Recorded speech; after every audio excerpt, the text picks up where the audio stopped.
In high school, I had a really bad stuttering problem, and it was worse in middle school and elementary. So the younger I was, the less I actually talked. I was surprised when I went back to my elementary school to be principal for a day at Stony Point North. And they surprised me with like a lot of the teachers that were there, that were my teachers, coming back to say hello. And it was funny because a lot of them said that I was very quiet and shy.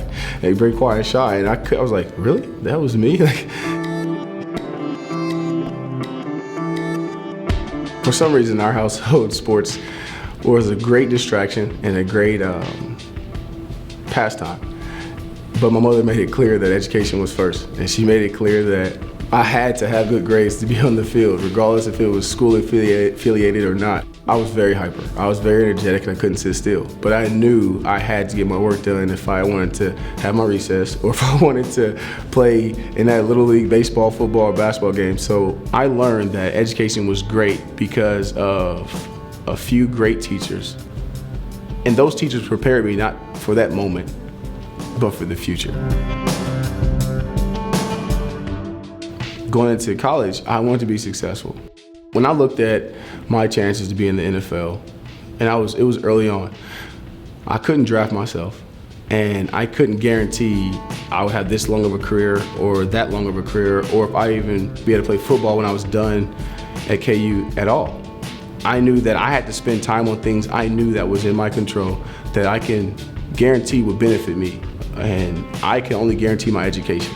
I couldn't guarantee my career, because even if I got drafted, I could get hurt 2 days in, 3 days in, a year in. I couldn't guarantee that that career would sustain my life, but I could guarantee that my education would sustain me. I think that me putting football as secondary option and me working to live without it, it made it easier for me to play my heart out. It made it easier for me to play my best, because now every game was as if it was my last, because I didn't want to think about life after college except what the foundation I was building. When I graduated from University of Kansas, to be the first in my family to know what education truly is, to take advantage of opportunities that were given, to see my mother's face, there's nothing that can truly take that moment away. It's years of education that you've built into that moment, and to know that you can put a stamp and say, you know what, I've completed it, and I can choose to go further, but my work here is done. It was a great day. It was a great experience. They called, and I'm kind of trying to act all calm on the phone, and when it comes across the screen, my roommate jumps up, grabs me by my wrists, and my hand's on my ear, and I'm kind of using my other hand to push my ear so I can hear everything they're saying. He grabs both wrists and he goes, whoa, and just shakes, and my phone just flips out of my hand. And I dive to the ground and grab my phone and I was like, hello, hello, hello, and they're still there, thank God. I think I'm most known for right now is I'm a safety special teams captain and 2015 Pro Bowler for the San Diego Chargers. And playing in the NFL, it's amazing what you can accomplish with a group of people that you couldn't accomplish by yourself.